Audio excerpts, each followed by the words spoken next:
Probably.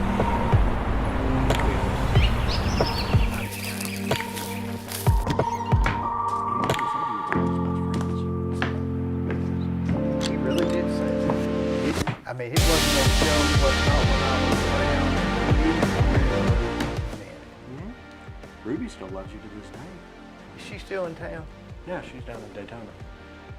I'm going to see her Friday. So that's your grandmother. And John Paul was the only grandfather I knew. So.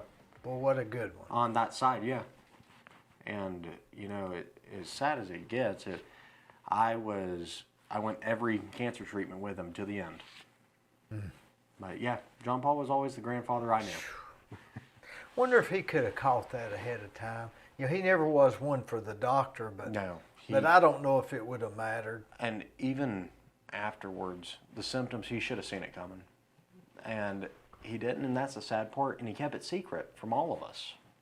And, you know, that, hindsight 2020. If we all could have had it. But. Yeah, I don't know. I don't remember him having many symptoms. But he wouldn't have said anyway, would he? No. If something was wrong with John, you would have never known, and all you would have got was his beautiful smile. You know, I met him when I was 14. Really? Yep, and then I met him. Then I met him again, or I saw him again when I was about 18. And At that point, he was running the grocery store. he was right. No, I met him when he had just started selling real estate, and he had moved from split up with Renter Real Estate. Oh, from Paul? It used to be, no, it was Bruce Renter. That's right. Yeah, that's that right. was way back in the. It was 70s then, wasn't it? It was, yeah, it was been a long time ago. So let me ask you this: Are you going to go back to school? Yes, that's the plan. I graduated, as you know, from Macaulay, and then I went off to Rhodes College. And I'm currently actually applied to go to Lee University. I'm waiting to hear back from them for my Master's of Business. And the goal is get the Master's of Business. I hope to be the first person to do it in 1 year from Lee. And then go off to law school. Is that the plan? That Why is. not just go to law school right now? That's a great question, and it's, put it simply, is I don't feel I'm ready. And I feel like I want to make myself more diversified because, you know, I sit and watch so many smart people use law school as a backup plan, and I don't want to use that. That is what I want to do with my life. I want to be a lawyer. And what I want to have is a fallback plan. What happens if I don't ever get into law school? And in that vein, I want to have a Master's of Business. And my undergrad has set me up to, if I want to be a CPA, I can pursue that too. I can be an MBA CPA. Hopefully by the end of it, I have a JD MBA CPA. But we'll see where that takes me. So you're sort of, instead of thinking of Plan B, you're securing Plan B before you go to Plan A. That's right. It's kind of, Yeah, am I thinking of it right? You are. I want to have a guarantee before I can pursue my dream. I want a guarantee. And that, I've always been a very safe type guy. I always like my guarantees before I chase down my dream. That way, if anything goes wrong, I at least know where the floor is going to be when I hit it. Does that make sense? It makes too much sense.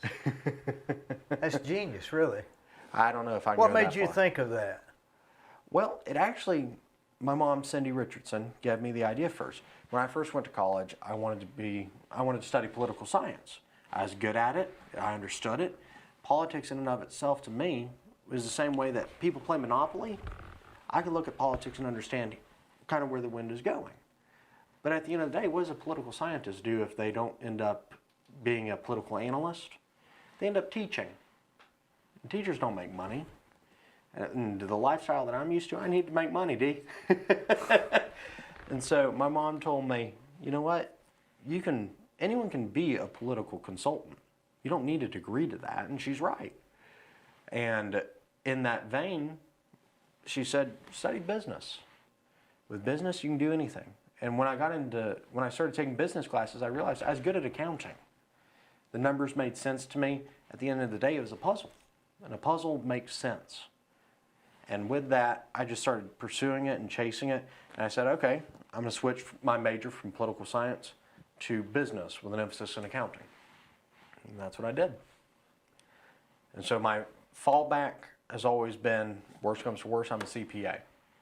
Now, if you go into law, what area of law? Complex commercial litigation and potentially tort. So when two companies finally say, I've had enough of you, I want to fight, and when they do that, they're going to fight to the death. They never hire their own lawyers. They always outsource. So you have your in-house counsels who will do as much as they can, and then they'll retain counsels outside of that to advise them. And then once everything has gone so sideways that they say we're ready to fight, they hire lawyers to fight for them. And that's what I want to do. And that would be stuff where money's not an issue, Oh, right? no. At the point that two Fortune 500 companies say, I've had enough of you, I'm going to fight you to the death, they will throw as much money at the wall as they can. At that point, it is scorched earth policy. And for me, there's been so much cool legal precedent established from that, where companies decided they wanted to duke it out. We've had case laws that establish whether or not corporations are people or not from that, and the laws that surround that. And when companies decide they want to fight the federal government, that's when big case law comes out. Can you fight the federal government? Depends on if you want to win. The answer is you can win once, but once you win against the federal government, they'll probably hunt you down from then on out. And that's a if and when battle. So, for example, how many times has Ford had to look at the federal government and said, we didn't do something wrong? And the federal government said, yes, you did. And Ford said, we're willing to pay a fine to make it where you don't question it again. Versus Ford saying, we did nothing wrong, we'll fight you to the death, and we will try and prove our innocence every single time. Ford doesn't do that. General Motors doesn't do that. Every major corporation doesn't do that because they realize it's a waste of their resources, their time, and energy, and it's bad press. It's better to just pay the fine? It's better to pay the fine, sweep it under the rug, and hope people don't realize. But at the end of the day, sometimes companies like Apple versus Microsoft, they've been in litigation against each other with a lawsuit. Apple has sued Microsoft and Microsoft countersued. They've been litigating cases for 20 years against each other. Not the same case, just different cases? Two separate cases. There you have two coexisting litigations on separate issues. And for example, the best example I can give people of corporate litigation is Pennzoil v. Texaco. It was tried by arguably my favorite lawyer, Joe Jamail. And he was a Lebanese immigrant who became a lawyer. And in that case, Joe Jamail bankrupted Texaco Oil when he represented Pennzoil in what was then the largest settlement in U.S. history. And it's just because Pennzoil and Texaco said, we're done, we're throwing the gloves off, we're going to have a real fight now. But the thing is, they just have to employ lawyers and keep sending letters back and forth and see who has the money to pay the legal fees. And stall off the court. Exactly. And eventually, if it goes to trial, it goes to trial. Most of these companies don't care. I want to be the lawyer that when it finally hits trial, I want to be the lawyer standing there in the courtroom.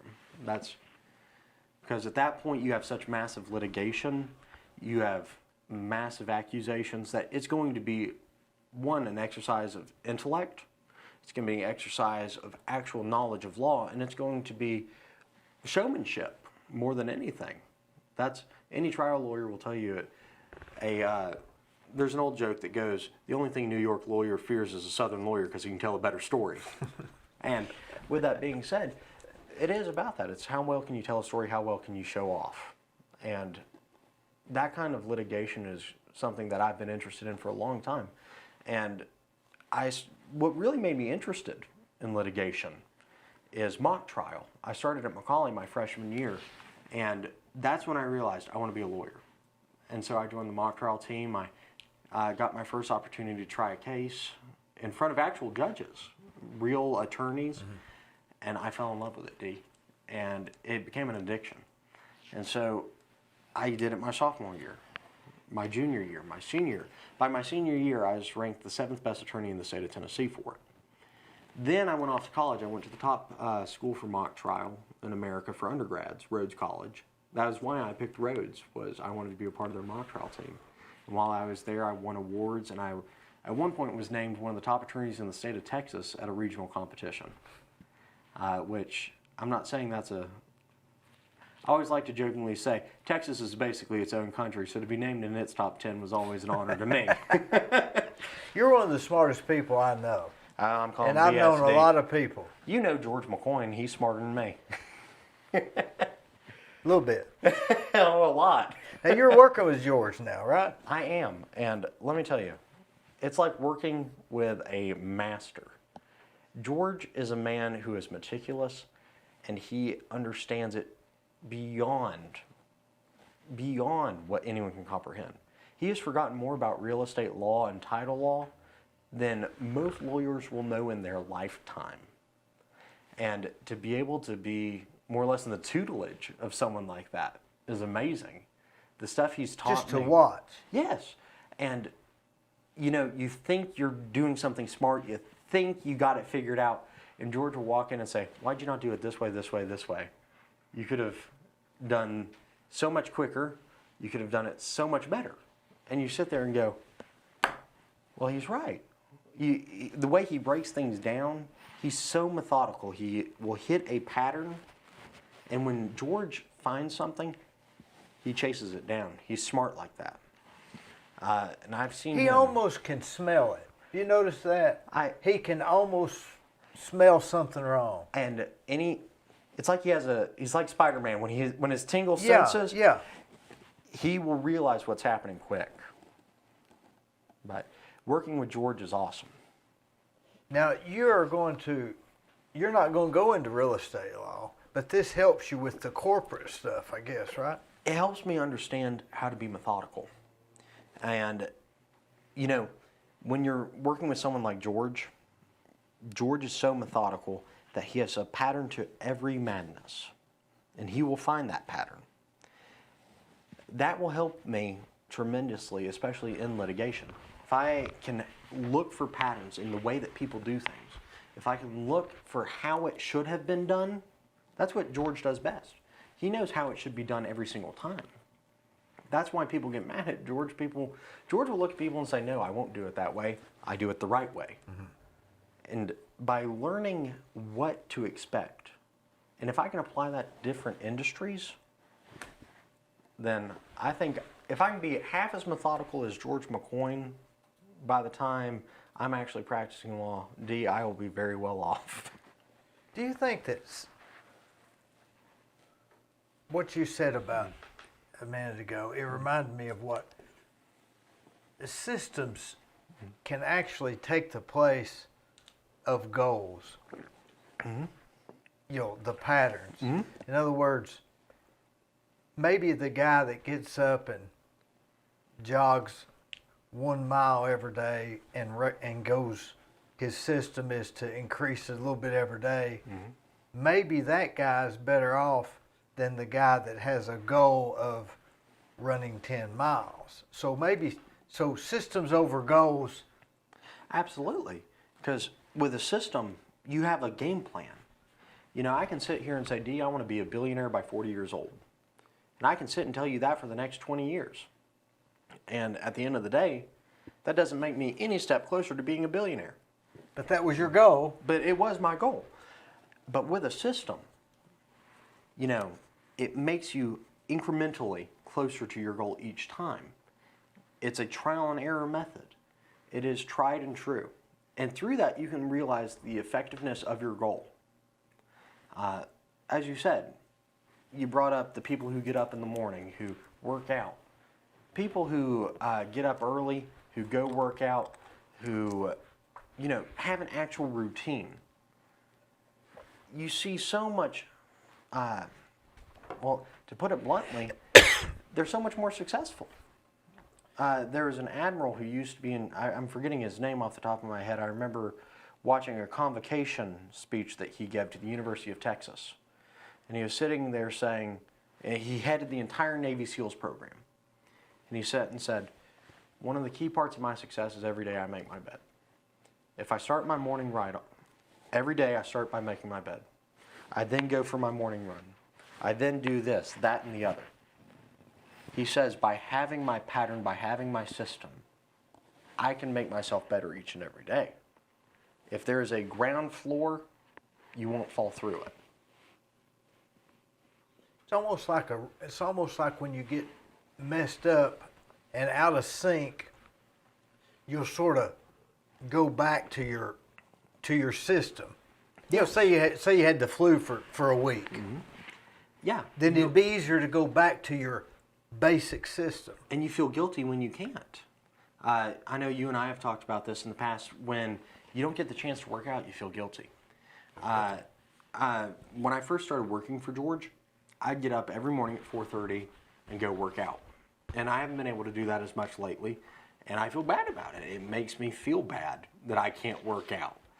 Because that was my routine. Every morning at 4:30, I'd get up. By 5 o'clock, I'd be at the gym, and I'd leave the gym by about 6:45.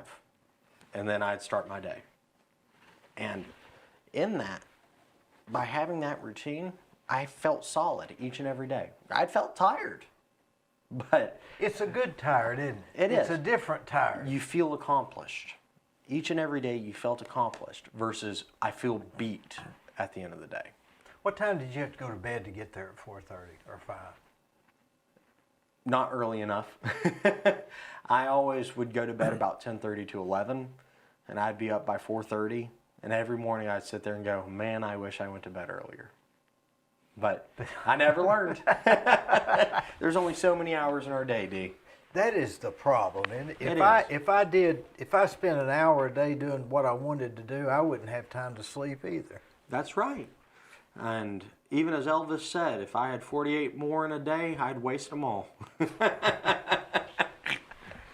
Do you think that systems, that is a really, what you're working now is a system. Mm-hmm. What George has got a system for looking at stuff. Absolutely. So systems have to be a routine, or if you would use the word routine. Yeah. They say that kids that are born in a family that's routine Are more generally, successful. they're more successful. Absolutely, and we can see it.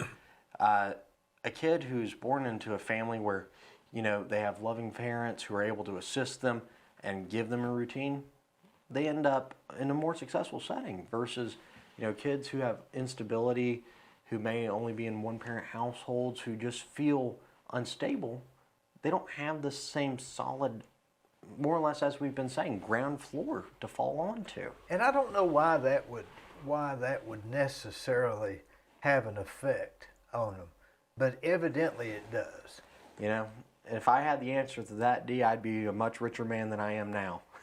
But there is evidently something to that we need today as a system. I was reading where they said that people that go to church on Sunday morning are happier because not necessarily this study was because of they're able to have their mind stop the week and start the week, and they had an end.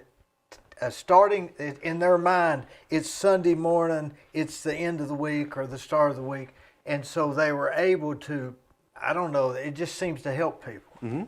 Absolutely. And with that, it goes back to our routines. With the Sunday morning service, it's people realizing this is the last day of the week, or for some, the first day of the week. Either way. But it gives them that hard stop. And now, Dee, here's an interesting study that I read the other day. Conservatives, on average, are more happy than any other group. And after I read the study, it said that people who believe in God, people who have the traditional atomic family, are happier than the neo-normal family. The people who are able to actually enjoy their lives the most are the ones that have a traditional lifestyle. Not necessarily. When you say traditional, what do you mean? Like, as in, the two-parent household, the One definitely works. One may work part-time, may have a full-time job, but there's definite roles. And in that, there's also people who go to church. And with the church-going crowd, there's a happier median too. And it can be not just Christians, but any service. So it was standard amongst Christians, Jews, Muslims, and a few other religions that I'm forgetting off the top of my head that were a part of this survey. But in it, they found that the happiness lies in the fact that they had set roles and set routine. Just to go back to our... That really plays into exactly what we're talking what about. we're talking about. But now some people say, "No, I don't want to be on a system. I don't want to be on a schedule. I hate schedules." That's right. And you sit and I saw this a lot. I went to a very liberal arts school, and I saw this all the time when I was there. It was people who were I don't like being on a schedule. I don't like people telling me what to do. I want to do my own thing all the time. But you'd sit and ask them, "Hey, are you happy?" And they'd look at you and go, "No, I'm not happy. Why would I be happy?" And you'd sit there and go, "Well, you do everything you want to do. You do the drugs you want to do. You drink when you want to drink. You party when you want to party. You go to the classes you want to go to, and you skip the ones you don't. Why aren't you happy? You make all your own decisions. You hold yourself to no accountability. Why are you not happy?" And they won't be able to answer you. Do you think it has to do with the human nature wants to be on a schedule, it wants to be on a routine, and it has to have a mountain to climb or a puzzle to solve or I think it does. purpose? I absolutely do. Because personally, I sit and watch people, very successful people, who start to retire. John Paul was a great example. Once John Paul stopped, he started going down. And with that, I sit and watch people who have to work. I don't expect my mom will ever retire. She's one of the type of people who has to work. I suspect my dad is also the same way. I know that I get bored very easily, Dee. And when I'm bored, I get miserable. So I feel like I'm the same way. I think it is in human nature to want to accomplish something. Or else, why are we here? We want to build something. That's right. And that's one of the scariest parts of today's society, in my opinion, is people don't want to build anything anymore. They see what we have and they say, "It's good enough." I hear "it's good enough" far too often, and I sit there and go, "Well, why is it good enough? Tell me it can't be better?" The life you live, are you happy with it? Or do you think there are certain aspects you can do better? Everything we can do, even in the best circumstances, we fall short. That's the human nature. We can always do something better.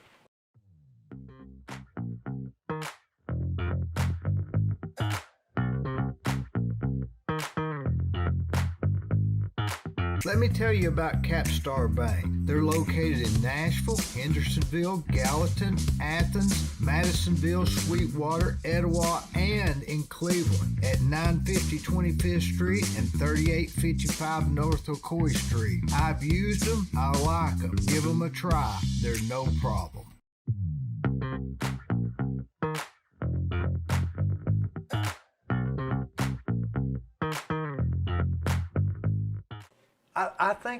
I think we have to keep trying to move forward. I think that's the people that seem to be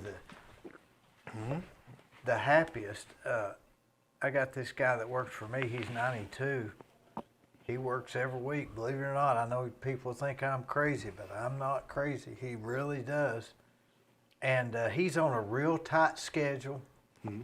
He's on a daily schedule, a weekly schedule, and he goes to all the jobs every day, 4 days a week, and checks and sees if we need anything, and it helps out. But unfortunately, us as humans, we just have to be striving towards something that maybe it doesn't matter. I mean, so what if we make a bigger house or a bigger patio? Yeah. It's almost in vain anyway. It is. But at the end of the day, typically what we work for is a bigger picture. And at least as Americans, that's what we used to do. We used to see people say, I want to provide not for myself, but for my kids. I want to provide for my grandkids. That's That the was biggest goal. picture you're talking about? Yes. The American dream was, I want to give my kids a better opportunity than what I had. I believe it was Adams who said, I think of politics and war, that way my son can think of commerce.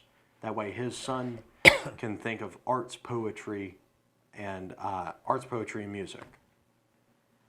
And I may be slightly paraphrasing that, but in that, he's right.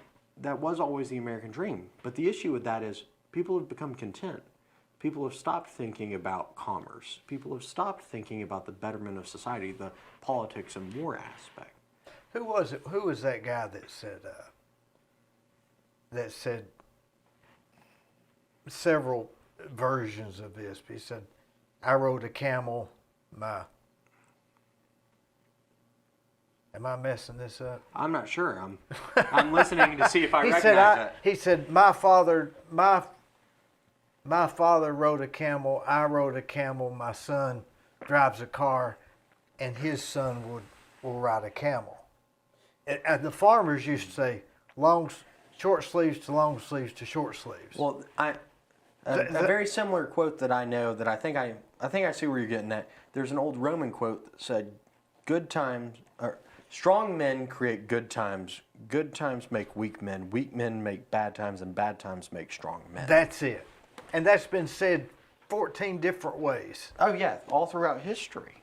And right now, we're at the point where good times have created weak men, Dee. We see it throughout the United States. We see it in culture. People, I was sitting there at my desk one day and I sat and thought to myself, why do we sit and listen to half the people that we do? In today's society, if you sit and challenge the norms, let me back up. 50 years ago, if I didn't like an idea, I would approach the idea, I would question it, and people would debate me. They would say, this is why this idea is right. Tell me why you think it is wrong. In today's society, if I go, this idea is wrong, I don't agree with it, they say you're a bigot, you're a racist, you're a homophobe, you're all sorts of ists. Insert IST. Mm-hmm. And you're bad, you're evil, you should burn in hell for what you say. And you sit there and go, all I did was ask a question. Is your idea so feeble that it cannot withstand any criticism? And I sat and thought to myself, why are we giving the same credence and respect to the people who come up with these such weak ideas, who cannot be challenged, as we are to people like Aristotle? Why are we allowing them to challenge our normal ways of thought when they won't even allow us to challenge theirs at all? I don't know when that started. You know when it started? I don't know when it started. I think it I read something the other day, and I really liked it. And I think there are two groups to blame: my generation and the baby boomers. You see, my generation, we're always known as the participation trophy group. But who gave us the participation trophies? Now, the participation, what do you call them? Participation trophies. Now, but now, what is that age group? I would roughly? say anyone born from today all the way to probably about 30. That's the group that I would label that. And so y'all when we was growing up, only the winners got a trophy. At best, you might not even get a trophy. You got a pat on the back and said, "Good work, champ." We saved our trophies. That's right. Now they say everybody gets a trophy. But what you're saying is my generation gave you the trophies. Wanted to so badly make things easier on the next generation that they've made us weak. And that's the issue. You give too many participation trophies away and everyone thinks they're brilliant. Me, I know I'm typically the dumbest person in the room. That's one of my favorite things about going to lunch with the group that we go with. Yeah. Is I always like to say I'm the dumbest person there. I get to learn so much by hearing the stories and experience that these men have lived. It really is amazing, isn't it? It is. Because I'm one of the young ones. And just hearing their stories, the lives they've lived, it's phenomenal. The mistakes they've made, And how they learn from them. and they're not embarrassed about it. Have you ever noticed that? Yes, they learn and grow from it. Have you ever noticed that not being embarrassed is almost a superpower? And it can also be crippling. But if you're not embarrassed by your faults, Yes, by your own faults and by your mistakes. it's a superpower. Yes, if you're willing to look at everything you do and say, I can learn from it, that's what separates the winners from losers. You know, my generation suffers in the fact that we don't know what a winner and a loser is anymore. Some of us have woken up and said, there's a lot of losers in this group. And they're the ones that sit and think they're the greatest. Because they all got a trophy. That's right. And you sit there and go, why'd you get the trophy? And they don't like when you ask that question. Well, you participated. That's Yeah. all you did. Exactly. And when you ask them, did you deserve it? They can't always answer. Versus you sit and ask someone super successful 10, 20 years ago, hey, what'd you do to get that? They can tell you a definitive reason. And that, we've literally lost the meaning of winner and loser. It's everyone's a winner at heart. And that's what's hurting our society. That's not true. Now, if everybody's like that, why can't everybody just, and I'm playing the devil's advocate. Absolutely. Why can't we have everybody be a winner and everybody enjoy the participation? Why do we have to have winners and losers? Dee, the best example I can give to that, and stick with me, it's going to be a bit of a ride here. So I want you to think back to the Soviet Union, okay? What made the Soviet Union weak is the fact that a doctor was paid the same as a factory worker. Does that encourage the doctor to go out and do more research? Not to at do all. anything beyond what his job is? No. And when we give the best people in our society the same accolades and more or less praise that we give our lowest members of society, the ones who will not contribute, even Marx himself, the founder of communism, said, he who shall not work shall not eat. If we're giving the non-workers food, if we're praising them for stuff they didn't really do, are we really helping ourselves? And that's the question I pose. And the answer, I think, is no. We're hurting ourselves. And from that, it's the same thing. If we give the A-plus students the same praise as the kids that show up, are we really helping any of them? Well, let's suppose that there was and this is hypothetical. Let's say there's a kid that was in college. He's a doctor. He can make a lot of money if he finds the cure for cancer. Mm-hmm. If he's not going to make a lot of money by finding a cure for cancer, and he's only going to get sued if he don't, what's the point? And that's the thing. The answer to that, I think the answer to that goes outside the general mindset. It's he shouldn't be there if he isn't willing to take the risk. Think of the men we eat lunch with and just general people who are very successful, Dee. What separates them from the average bear?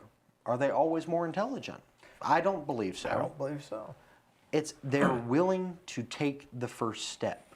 They're willing to take the risk. They're willing to say, I will do it, when everyone else sits there and goes, that seems risky to me. Well, now we're talking in terms of money. Money or just general experience or just willingness. I always sit and say, one of my best friends in the world, his name is Jackson Walker. I'm convinced Jackson is going to be more successful financially than me because Jackson has a very different mindset as me. As we discussed earlier in the show, I like to hedge my bets. I like to have a backup plan before I initiate my first plan.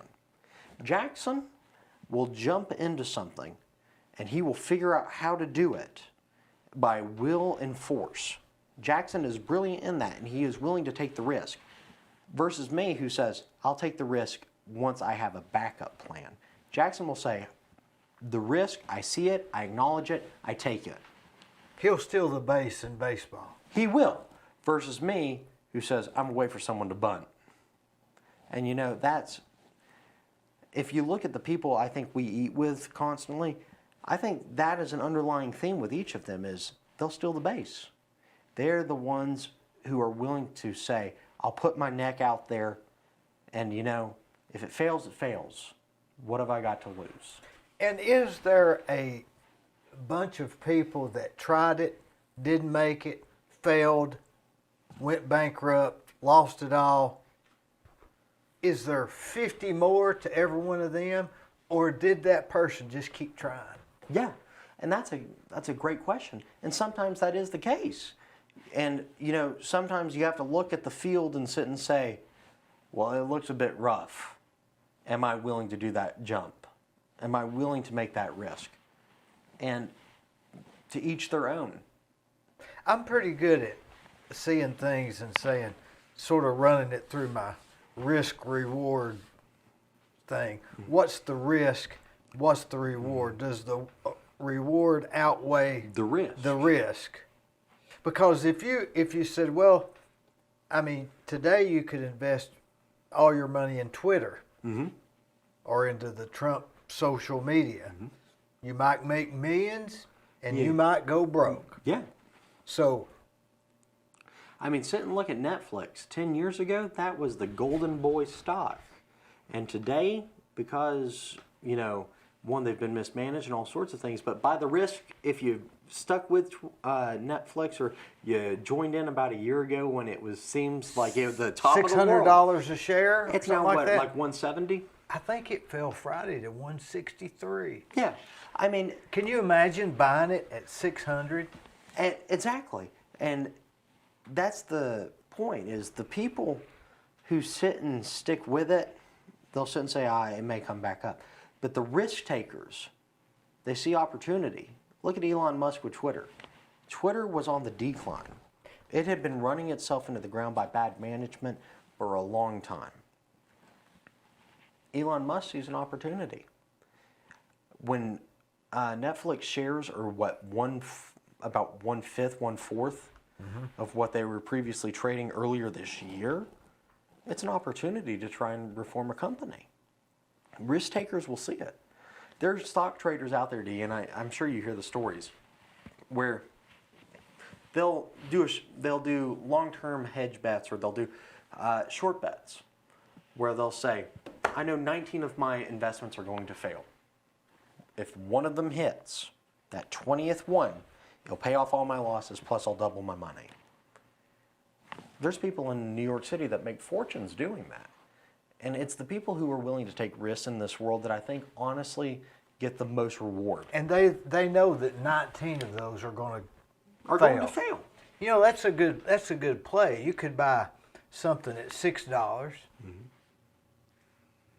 20 of them at $6. Half of them go down $3, half of them go up $3, and one goes to $30. Exactly, and by that point you've hedged your bet, you recover what you lost, and at the end of the day...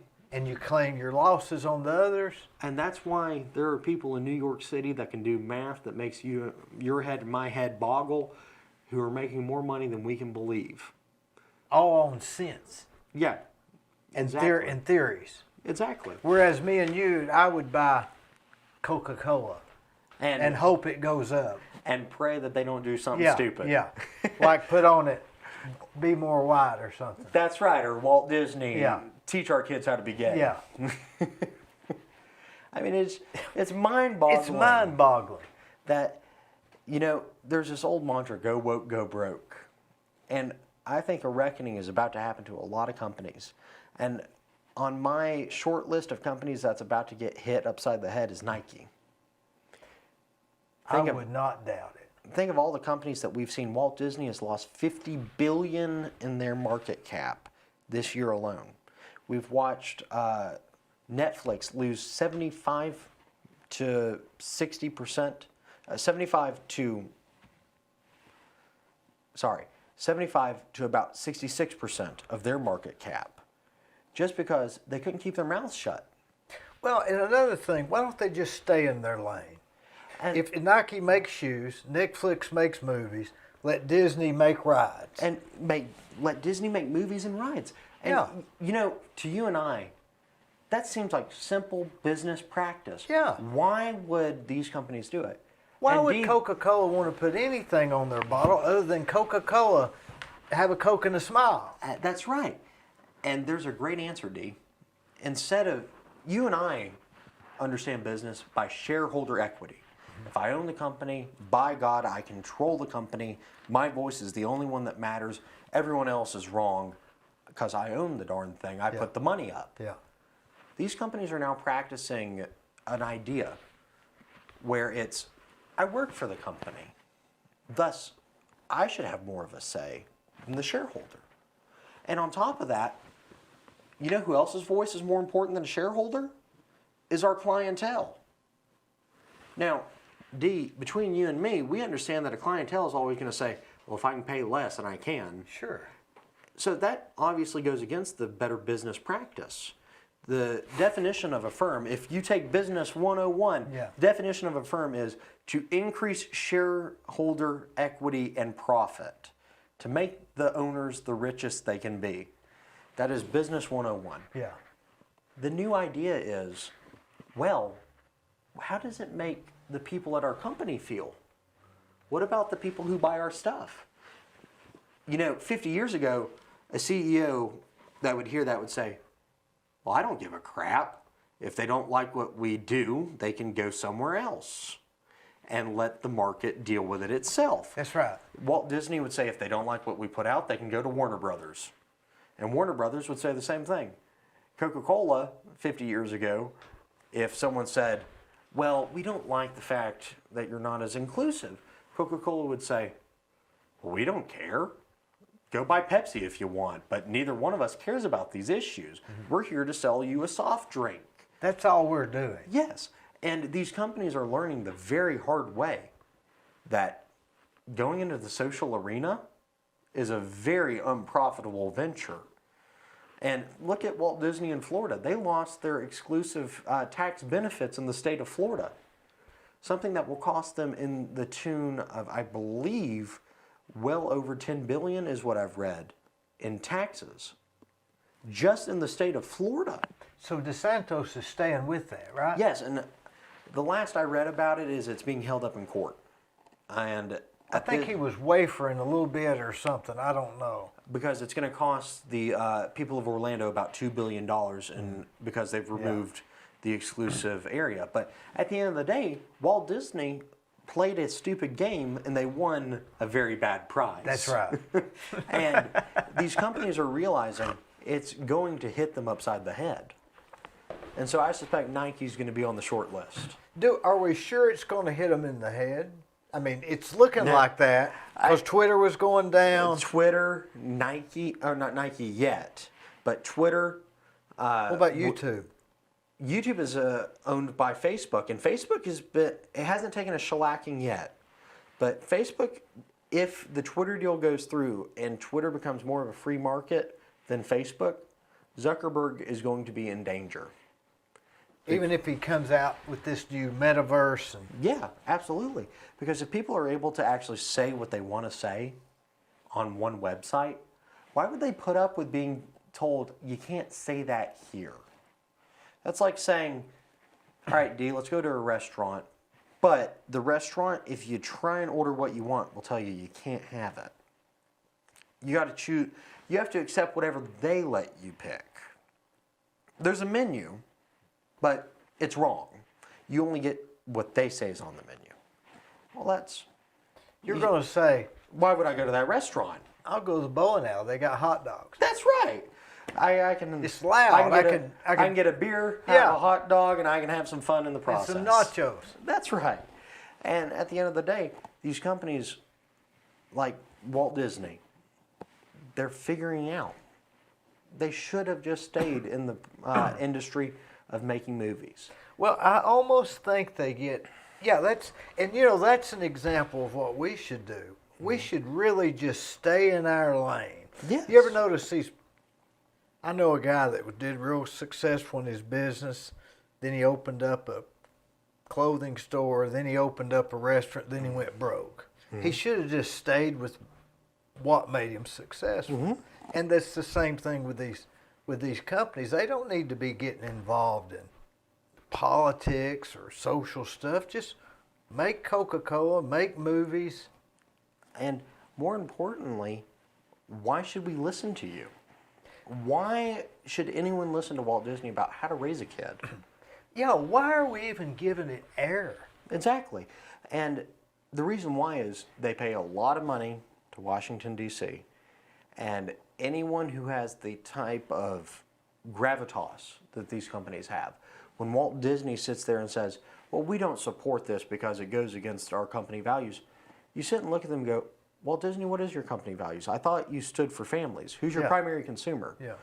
It's the mom and dad or parents who pay for their kids to go to your theme parks, to watch your movies, that take them to the theater. 9 out of 10 times a Walt Disney customer, its intended audience is under the age of 12. Why in God's green earth would they sit and say to the people who take their primary audience to the marketplace, we don't like the way you're doing it? It doesn't make sense. They've lost their mind. They have. And it's because they've stopped caring about shareholder equity. The shareholders of these massive corporations need to have meetings, and they need to sit and say, why are you doing this? How does this make me more money? At the end of the day, I think if a board of directors cannot explain to their shareholders, well, we came out in favor of opposing this bill in Florida because it would make us more money by doing X, Y, Z. That's what they're there for then, Yes. right? But if they say, well, it makes us feel uncomfortable and thus we don't like it, and instead of using our money and resources to prevent it, we're using your money. Well, Dee, if someone said that to me, I'd hit them upside the head. Yeah. I'd be very unhappy. And I think what we're seeing, especially in society, is a shift. People are waking up to this and the fact that there's been a culture war that we weren't aware of. We weren't aware. No. And today, people like Governor Ron DeSantis are really good at this. They point it out. They say, this is what it is. This is why it's happening. This is how it affects you. And this is why it needs to stop. And conservatives have managed to rally up a very interesting base. For the first time ever, Dee, parents have become a voting bloc. Before this, we've seen only, ethnicity, race, and socioeconomic class.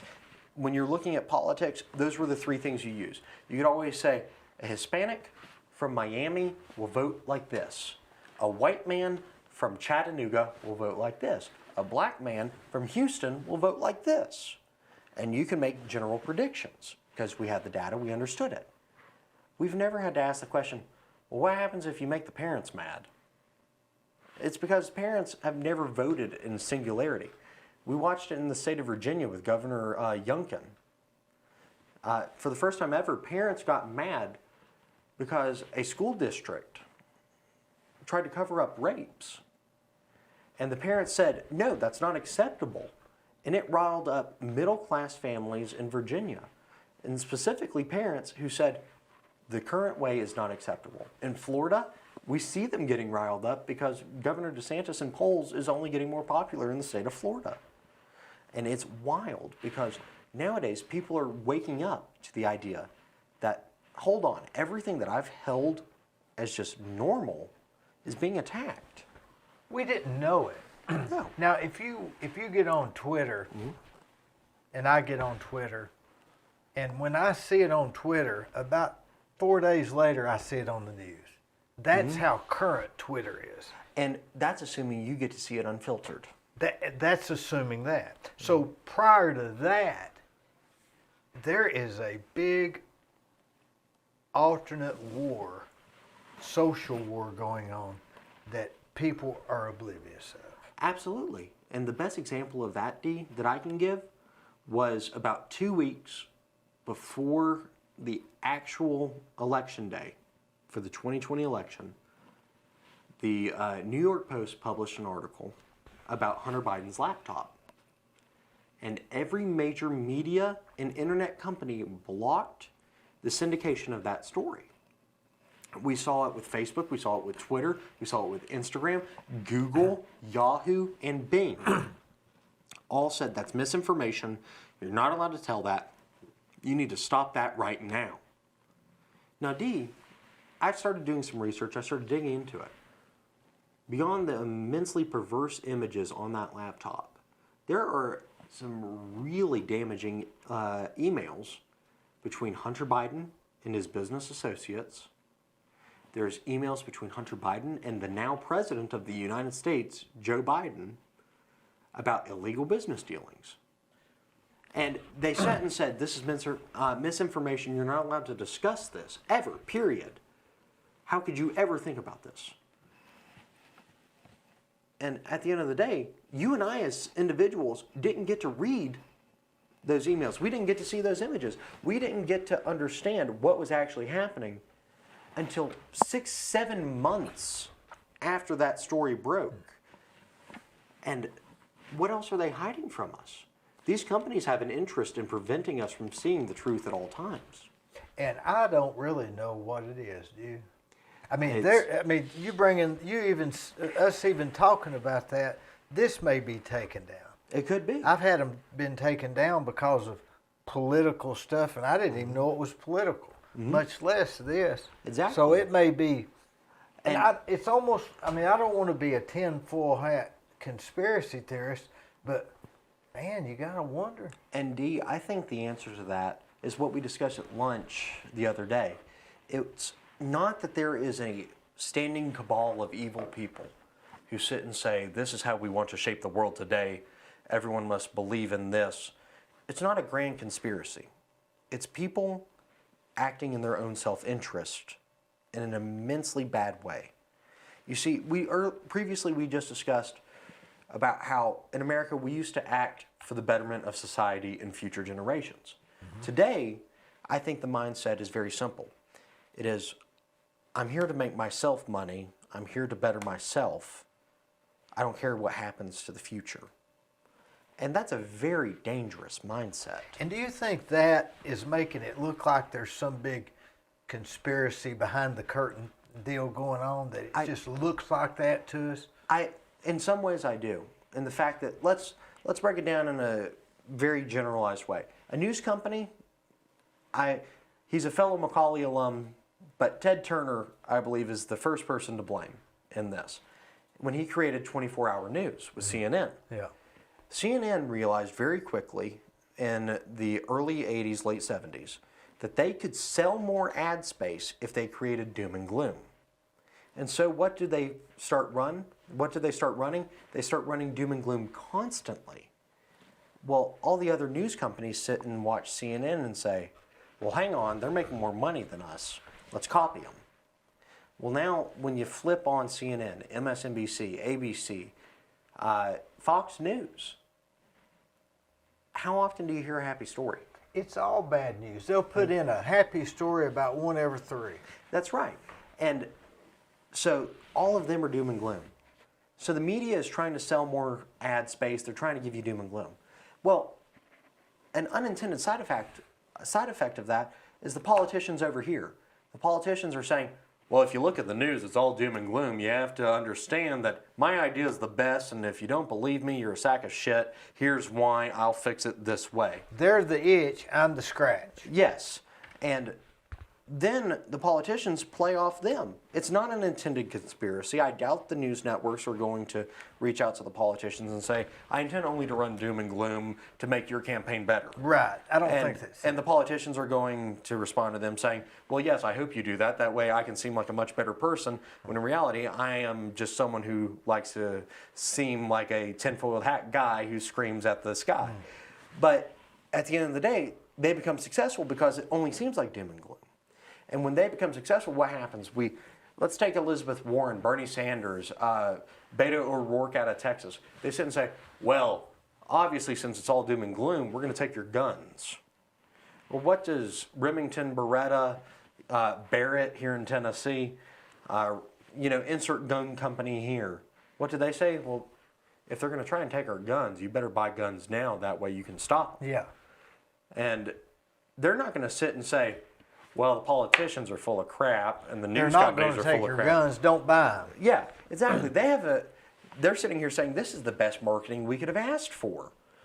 And then it goes on and on and on. It becomes a web of lies. And it seems like a grand conspiracy. But I believe it's just people who stopped acting in good faith. In America, it used to be we all try and better ourselves. That's the difference between us and socialists. We give to society because we want to and we want to make it better. Socialist says you have to give it to us or else you're worthless and we'll kill you. In America, it's we give because we can, because we should. That's the American way. And with that, people stop saying, I need to give because I should. And from that, everyone started acting so selfishly that it started hurting us so badly. Do you think it will change that? Because economics changes everything, right? Yes, I agree very much with Adam Smith's invisible hand of the market. So the idea that eventually the markets, and you can apply the invisible hand idea not just to business, but to social activity.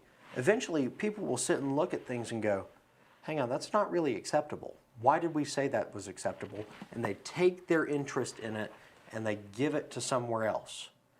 So in the same way that I don't like doing business with this place anymore, I'll do business with this other store. People will sit and say, I don't know why I supported this idea at first. It's unacceptable. Here's what we have. So for a while, it will be bad. And I think what we're seeing now is a very good sign. It's that average Americans, Reagan's silent majority, is waking up again to these crazy ideas, these notions that we are inherently bad. Howard Zinn wrote a book, it's A People's History of America. And in that book, or People's History of the United States, in that book, he basically outlines why America is bad in every way by trying to take the victim side of everything. Mm-hmm. He doesn't sit and say, how did it better society? It's always, America's bad because it hurt this group. Not, America is good because we advanced our society. Right. Our school kids aren't being taught that anymore. And now parents are waking up to that. And we're waking up to the idea that everything that we believe to be true, honest, and good is under attack. And it has been under attack for the last 20 years without us knowing. There for a while, I almost felt apologetic for trying to make money. Exactly. And that's how they wanted us to feel. They wanted us to feel bad for being successful. And greedy. Yes. Greed is good. Isn't that what that movie said? What was that movie? Greed is good? I'm assuming Wolf of Wall Street. Yep. No, it wasn't Wolf of Wall Street. It was a forerunner of that. But I believe that in some ways... It is good. It is. As long as you don't allow greed to control you. That's where we're at right now, is greed controls society. We need to have good people who want to make money control our society. Our founding fathers were all businessmen, very successful businessmen, who created our nation in the idea that it should be a prosperous economy for all. Eventually, all people. But at the end of the day, it was the idea. And that was the most important part of it, is the idea, the foundation. Without that, we just fall through the floor. Now, what happens, if you go back even 70 years ago or 50s, 50 is a good thing, but they've even got us now questioning the dollar bill. Mm-hmm. Bitcoin and it just if you had fell asleep 50 years ago and woke up today, you'd need psychiatric help. Absolutely. And you would sit and say, why are all these mental patients walking along our streets? We live in a society today that is so different than what America was founded on. think of America's most prosperous time ever. It was after World War II. Between, 40s or 50s? Yeah, between World War II and the Korean War, Which is is what considered years? 45 to, I believe, 62. Is that right? They said that Somewhere in They there? said the 50s was the greatest decade to grow up. Yes. You had Elvis, you had Happy Days, you had. That's why right. they called it Happy Days. And it was the atomic family. It's the dad went off to work, mom may go to work, mom stays at the home. It's we build a society. We are all a brick in the wall that is America. And at the end of the day, if we all start removing ourselves, saying, I don't want to be a part of this, well, that wall's going to crumble, Dee. And I believe that that time period, when people actually used common sense, when we called bad things bad because it was bad, instead of saying, well, it's just the way they think, it's the way they do things, it's insert excuse here for any plethora of group. You know, Dean, at the end of the day, people will look at you and me and say, we're bad because our goal in life is to make money. But at the end of the day, are we bad for that? That's a question that you and I have to ask ourselves. But at the end of the day, we're also asking the question, are they bad because they don't contribute to the economy? Each of us values something different nowadays. And I think that's what's hurt our country so much. Our country used to be founded on the idea and very strongly influenced by the idea that we all are a part of this country. Think of when you were a kid. What's the first thing you did at school every morning once the bell rang? Pledge allegiance. Same with me. Today's schools don't do that. They don't even do that?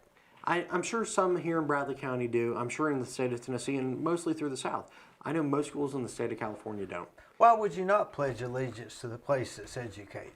I don't understand. Exactly. The place that gives you a home. The best country in the world. I mean, don't you root for your team? And Isn't that the same thing? And that's the thing. Right now, it sounds like America is a bunch of, Cubs fans before they won the World Series again. They're always going on. If we fix something now, we can make it better eventually. I mean, what's there to apologize for? I mean, sure. What I like to say is my favorite conspiracy theory is that the government is efficient, effective, and will do no wrong. Yeah. That's my favorite conspiracy theory because the government is very ineffective, it is very inefficient, and it has done some very bad things. My favorite example is for example, the CIA. I don't trust them one bit. Who's in charge of the CIA? I don't know its current director's name, but it falls under the executive branch and I believe the Department of Justice, but I'd have to go back and check that. But definitely the director of the CIA reports to the President of the United States. And do you not trust them because of what you've read in the news and they're trying to sway you? I mean, you don't really actually know them. I mean, think of all the things think of what they've released to us. Freedom of Information Acts have released some horrifying details that the CIA have done, like MK Ultra, where the CIA would literally pick people up from psychiatric hospitals, give them a massive amount of acid, and sit and try and brainwash them. Didn't Helter Skelter, wasn't he involved in that? I don't personally know that. I think he was in that he could have well been trial. I think that's what made him that way. But at the end of the day, there's, that's just one example. One that's really close to us, Dee, was Project Paperclip. This is one that most Americans don't know existed, and it's close to us because of Huntsville, Alabama. It's from where Nazi scientists were brought to the United States by the Central Intelligence Agency and the U.S. government and told, we will give you full immunity for everything you've done if you help us with X project. And the biggest one was get us to space. Dr. Werner von Braun was a Nazi war criminal. He used slave labor of Jews in Nazi Germany to build V-2 rockets. He is also known as an American hero for being the scientist that led NASA to get us to the moon. People don't know that fact, and that's a terrifying thing to me. Think of Nicaragua, a local church that I will not say out loud, but a very large church here in Cleveland, Tennessee, was tricked into smuggling guns on behalf of the CIA to Nicaragua in 1954 to help the CIA with insurgent efforts. You can look that up, and to all the viewers out there, you all can look it up too. 1954, and insert churches in Cleveland, Tennessee, you'll find it. But the issue is that when you see the bad actors, think of Iran-Contra. Why were we selling drugs to Americans to buy guns from the Middle East to ship to Latin America? How many times have we toppled governments? We implemented a king in Iran, and now Iran has hated us since the fall of the Shah. 1972 to be more precise. And Reagan couldn't remember. Remember that? He said, I don't remember. Yeah, exactly. And I love Ronald Reagan, but he had full knowledge of the Iran-Contra. There's no doubt in my mind. Maybe we're better off for that. And we could be. And the argument was to stop communism. Every time the CIA stepped in those periods, and these are the ones we know about. Yeah. Think about what we're doing today. That's right. We don't know. They didn't know then. Exactly, they didn't. And their argument then was we were doing these illegal things because we had to save America. And you sit and say, well, how did it save America? And you look at what they did and you sit and say, this didn't save America. All this did was topple a third world country and put in a dictator that ended up hating America. That's given us trouble ever since. Yeah, exactly. And, I don't trust the U.S. federal government to act any better than, any other government.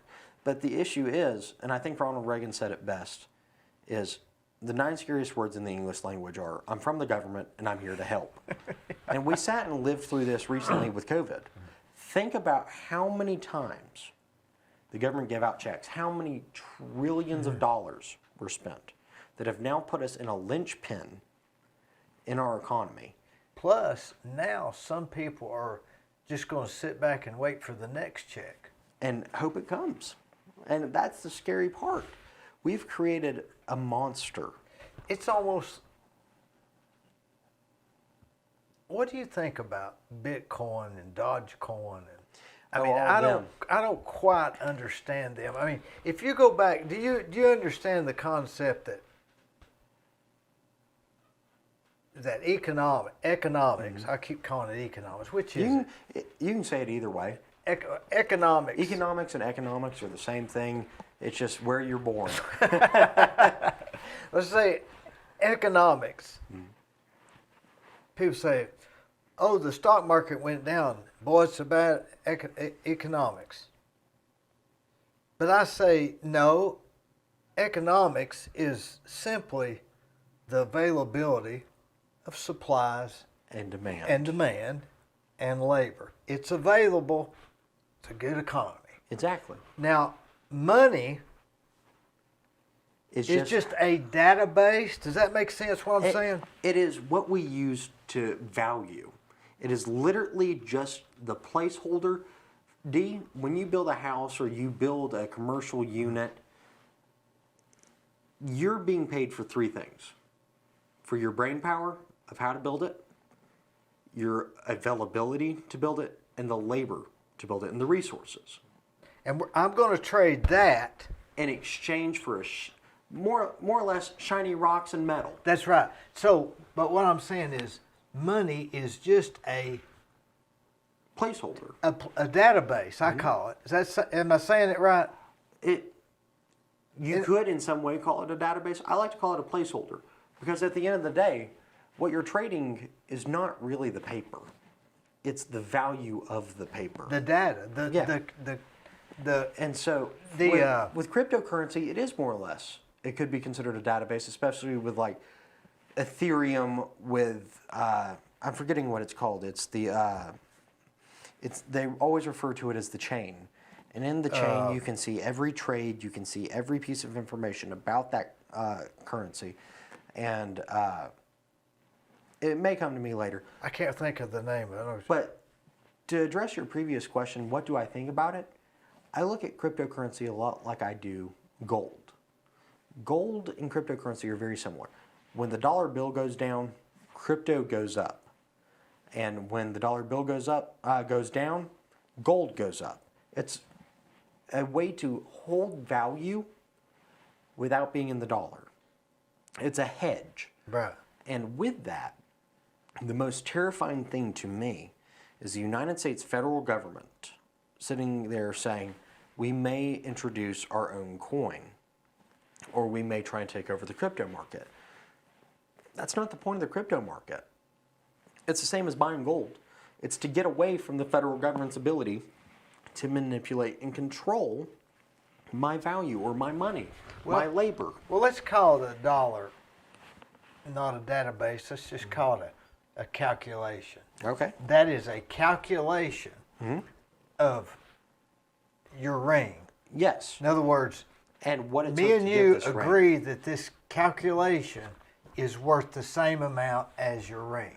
Absolutely. So- And in that value of that ring and in our calculation, we have to consider the poor guy in Africa who dug that gold out of the ground.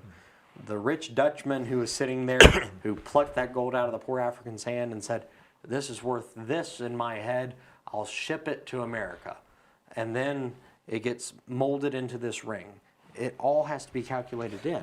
But let's face it, that ring is just a Shiny piece it's of metal. It's just a shiny piece of metal.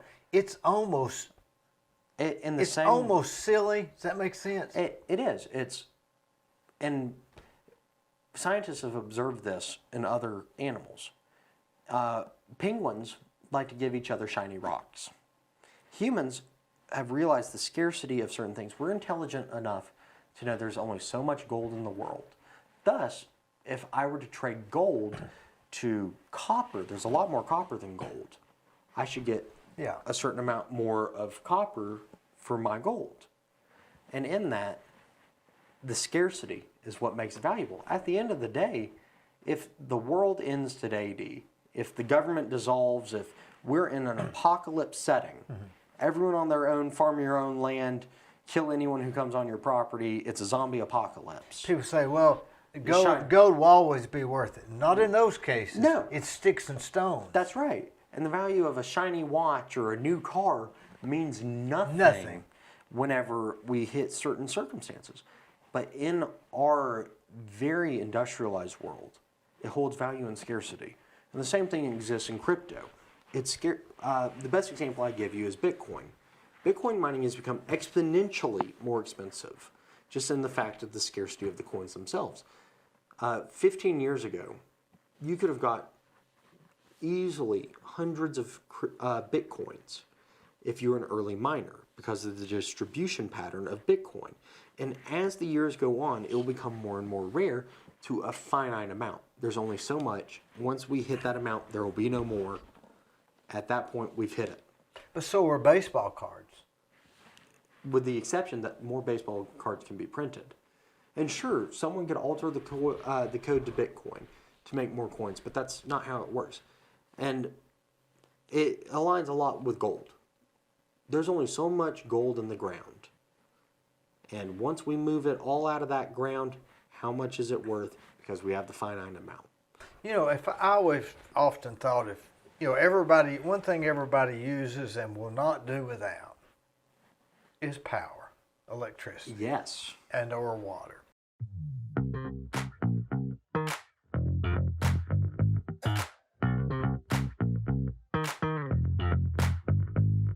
Hello, I'm Dee Burris, and most of you know me as a general contractor. In October of 2020, I started a podcast that I call The Discussion with Dee Burris. Each week, I have conversations with interesting, informative, and fascinating people from Cleveland and Bradley County and the surrounding areas. You can watch the discussion at dburris.com on YouTube and Facebook, where we would ask you to please subscribe, it's free, for updates and notifications of new shows. It's no problem.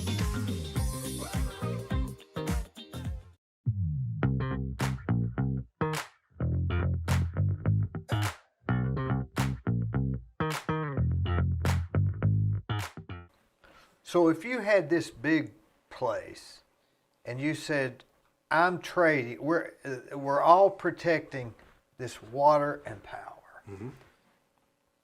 And if I had a coin that represented so much water and power, You get this now much I would power. have something.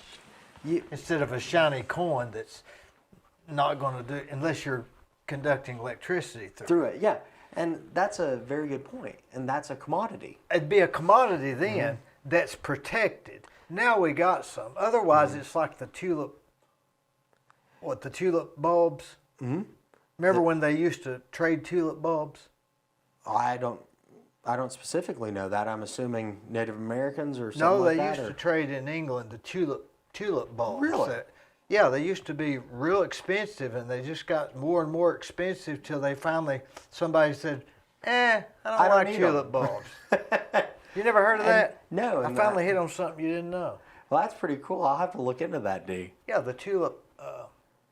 Was it tulips, Gwen? I think it was. I think it's tulips, yeah. But anyway, but all of this stuff is, when it gets out of the norm, I mean, if you was to go back, how long ago was it when it was real important to have a buggy whip? You know, I'd say the last time that it was real important was probably the late 30s, before cars were readily available to everyone. You needed a buggy whip. If you wanted to get from point A to point B in time, or something that acted like a buggy whip. yeah, To to get the cart moving. Now, you could have gone into business in 1920, opening up a factory, and they said, "What are you going to do?" Well, I'm going to make buggy whips. And they would have said that's a brilliant idea. Brilliant idea. Boy, he's going to do really good in the buggy whip business. And then Henry Ford comes along and ruins your day. All of a sudden, overnight. Yeah. You know, I've heard these stories that change happens just very slow and very incrementally, and then all at once. Yes. And to that vein is, I always tell people, if you ever want to invest, if you can read the news, you can see what the market's going to do. If you know how to read the news. My favorite example is, think back to 2016. You remember when Volkswagen got hit with the EPA scandal? I remember that. I looked at all my friends and said, well, if Volkswagen failed it, I would bet everything in the world that Fiat Chrysler is going to fail. Mm-hmm. And lo and behold, what did the EPA do? The EPA announced that it's going to investigate Fiat Chrysler. And from that, I knew where to invest.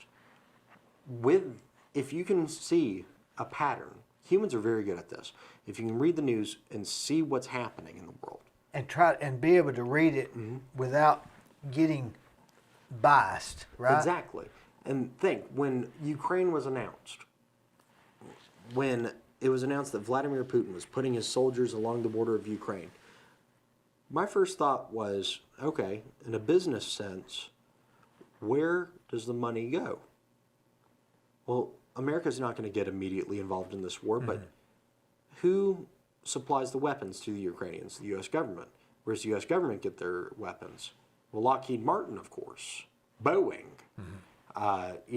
Insert companies here.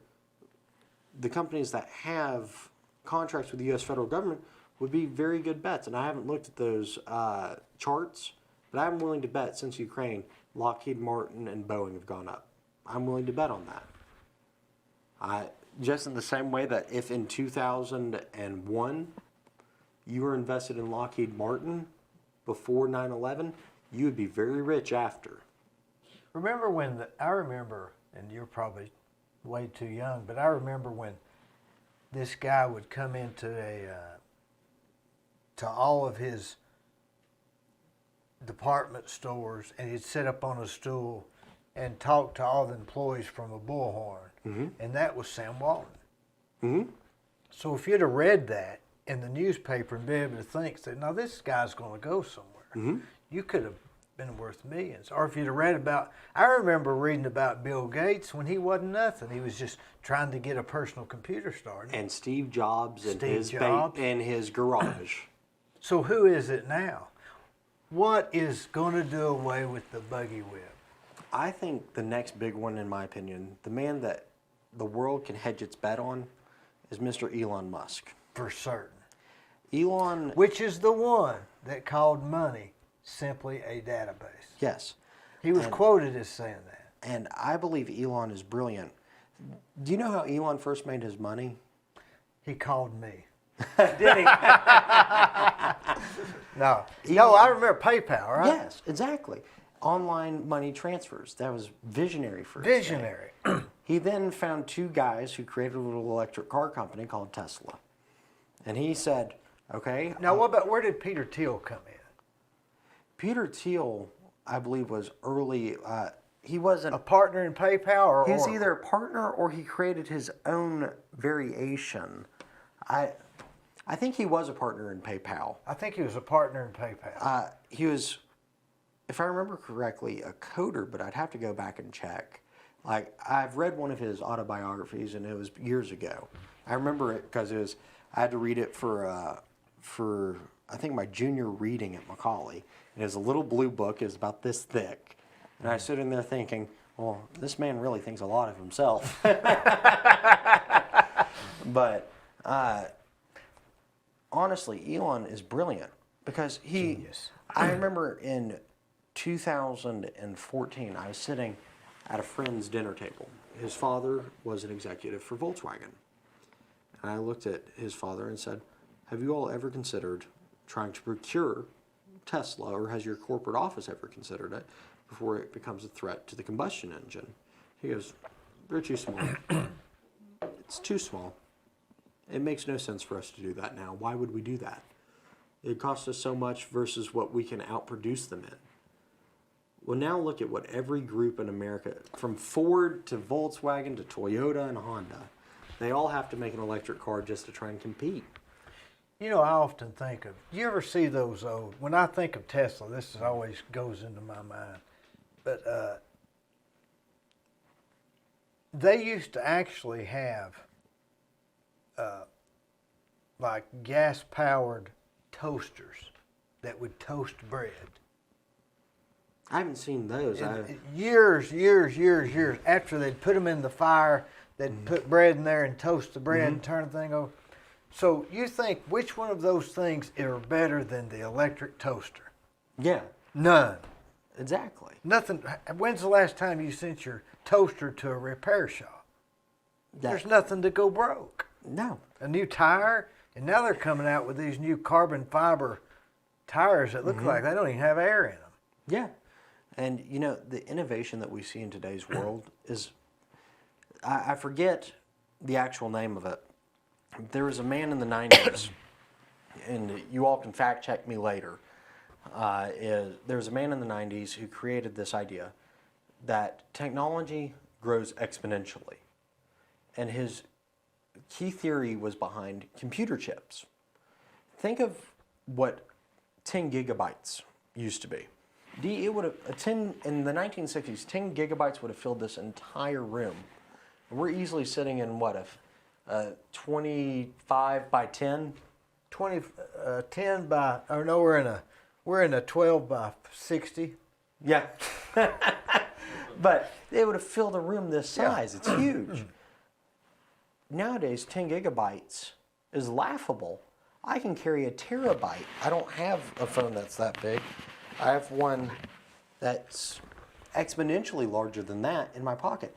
This thing here has more storage space than the rocket that got us, the Saturn V rocket that got us to the moon. And he theorized, just by computer chips alone and computer storage, that through time, the amount that we can store is exponential. And if you look at just general technology advancements, my best example is my dad fell down the stairs earlier this year, shattered his humerus bone, shattered his elbow, had to have complete reconstruction of those. He literally had the humerus come out the back of his arm, had to have his arm completely reconstructed. 20 years ago, that would have been a life-changing, life-altering event. Your arm would have never been the same. 50, 60 years ago, you would have, the arm And would you'd have died of sepsis. the arm would have been completely useless if they could save it at all. My dad already has full range of motion back in that arm. So that's just advancements in medical. Think about what we've been able to accomplish with phones. Phones is, I'm back to this little device in my pocket. The thing that's made my generation stupid is from, 20 years ago, something the size of this in dimension, a literal brick, A little bigger than that. yeah, to this, which I can instantly find any fact of information. I can FaceTime someone on the other side of the world, tantamount to Star Trek. Probably it does everything except teleporting. Yeah, and you have to ask, when are we going to get it? You know, they're doing that now with some lightweight metals. I did not. Yeah, they're doing very lightweight metals. They're able to take the molecules out and transport them. And But you I know- don't know how they could do that with a body. You'd have to put the eyes and everything out. And Dee, I leave it to smarter people than you and me, because if it was up to us, it could be a mess. It would be a mess. I'd change where I'm looking now, wouldn't That's you? right. What do you think about this theory that we're in a simulation, that we're not part Oh, of? Lord. That's getting way out there, isn't it? Well, I'll go down the rabbit hole with you. I always refer to Descartes. Descartes was a philosopher who came up with this very simple phrase: "Gato ergo sum." I think, therefore I am. So Dee, we're going to do a little experiment. You ready? Okay. On the count of 3, you're going to name a number between 1 and a trillion. And I'm going to name a number between 1 and a trillion. You ready? Yeah. 3, 2, 1. Negative a billion. Yeah. Well, you see, Dee didn't answer. Yeah. And I broke the rules. In that, I didn't know Dee wasn't going to answer, and Dee didn't know that I was going to break the rules. So what makes that brilliant is the fact that we didn't know what each other was going to do. Thus, I know you're real, because I can't predict what you're going to do. If we're both computer code, a computer code can sense a computer code. It understands and can predict. What if everything around us is a simulation, but we're just put in this scenario? If we're in a matrix, a matrix. well, I'm happy to live in it, if that's the case. But I don't think we are. I believe that we are in a situation where we only have a finite amount of time. You think God's in control? That's a very interesting question. I believe that God created all. And by that I mean he set everything in motion. I believe in the clockmaker theory. Don't know if you've heard of that one. It's that God knows everything that's going to happen. He created this beautiful universe. He set it in motion, and he stepped back and watched his creation unfold. And in that, I believe that he doesn't interfere as much as we like to believe he does. And to go towards that is more or less of a joke / story. There's a man, he's out in the ocean, and he's sitting there, and while he's there, his boat starts to sink. And he goes, "Oh God, please save me. Please save me from drowning." Well, the boat finally sinks, and he's treading water. He's treading water, and this boat comes by. Well, the boat goes, "Well, fella, it looks like you need some help." Well, the guy who's treading water goes, "No, I'm waiting for God to save me." And the guy in the boat offering to help him goes, "You're lost, buddy. Good luck." And he goes off. Well, another boat eventually comes by and goes, "Buddy, you look kind of tired. Let's help. Come on, get on my boat." And he goes, "No, I am waiting for God to save me." And so, after arguing for a bit, the boat driver goes on. Eventually, at this point, he's nearly drowning. His head keeps bobbing up and under the water, and a helicopter appears, and they try and save him. And he says, go away, I'm waiting for God." Well, he finally drowns. He gets to the pearly gates, and once he gets through the pearly gates, he meets God. He goes, "God, why did you not save me?" And God said, "I had known what was going to happen to you. I sent 2 boats and a helicopter anticipating what would happen to you before it ever happened. And you're the one who said no. You can't blame me." And that's how I view how God acts, is he knows what's going to happen to us. It's our responsibility to act, to take the risk, to follow the plan. Not necessarily to guide us. No. I think he gave us a set of rules. I think he gave us the ideas in our heads. The beauty of us is we're all independent. He gave us free will. That's an amazing gift. And in that, he taught us how to think. He taught us what to believe. But what if some people are stupid? Well, think when God asked Cain, "Where is your brother?" he responded, my favorite thing ever is the Hebrew translation. Do you know what it says? He said, I'm not my brother's keeper. Yes, but the actual Hebrew is a little bit funnier than that. It's a joke. It responds, "What am I, a brother shepherd?" He's asking. Was that the real version? Yes, that's, if you translate direct from Hebrew, it's more or less a joke. It says, "What am I, a shepherd of people?" And God looks at him and goes, "Yeah, you kind of are. You're his brother." And in that, we have to ask ourselves, are we accountable? Are we accountable to everyone? I'm not telling people go out there, stand on your street corner and hit people upside the head with the Bible and hope the word gets in their head. But I'm sitting there telling you, stand for something. It goes back to what we've been discussing. Stand for what is right. Don't let people who don't know how to live a good life tell you how to live your life. If you don't stand for something, you'll fall for anything. That's right. That's a very good point. But going back to God, the clock theory.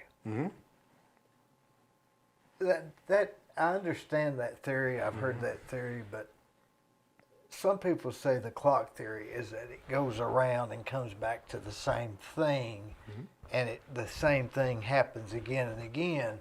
So there's lots of theories out there, but do we go by the Bible, the Hebrew Bible? We could. Is that what you would think is authentic? What I always advocate for has never been very popular in at least the Bible Belt, but is the Bible is not a history book. It's not a science book. It's a book to give you guidance. God didn't intend for you to view it as hard, cold facts. He gave it as examples, as stories, and as ideas to lead us to, one, a better life, and by living a better life, to Him. So with that being said, I believe that you don't believe it in a literal sense.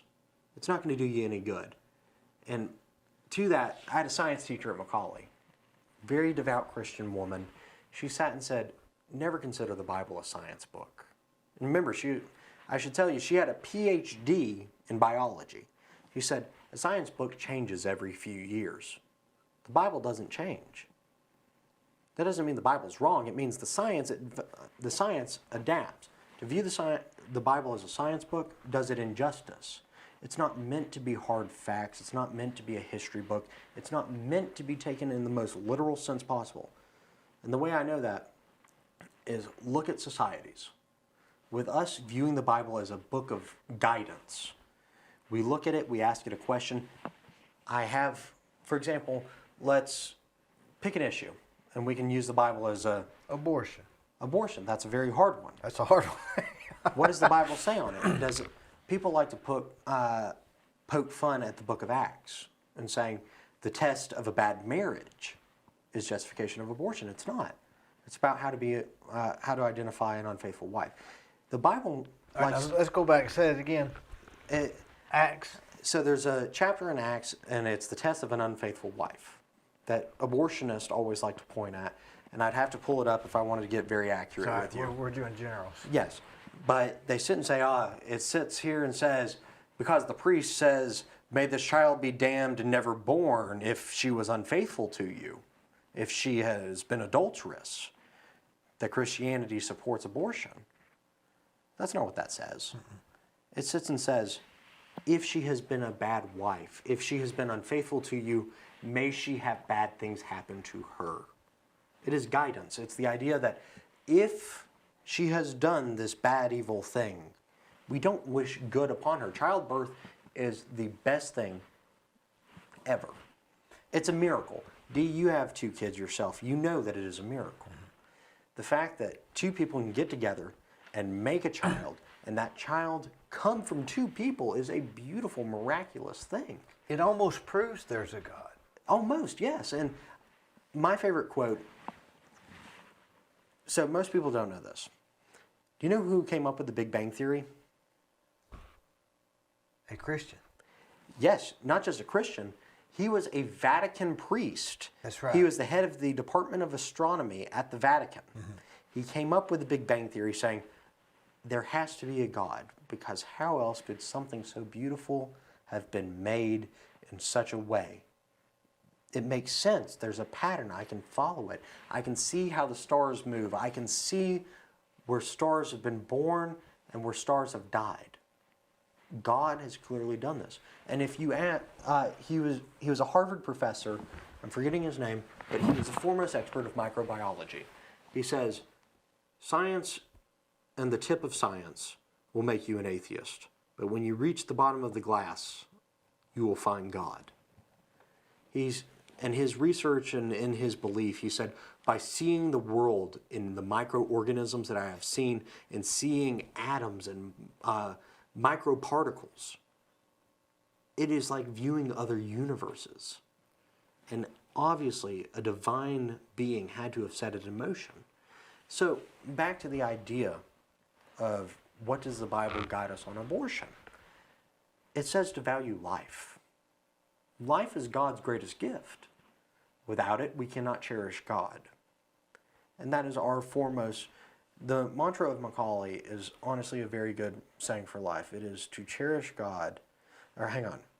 Man's chief end is to glorify God and cherish Him forever. That is if you look at the Macaulay seal, that is what it says.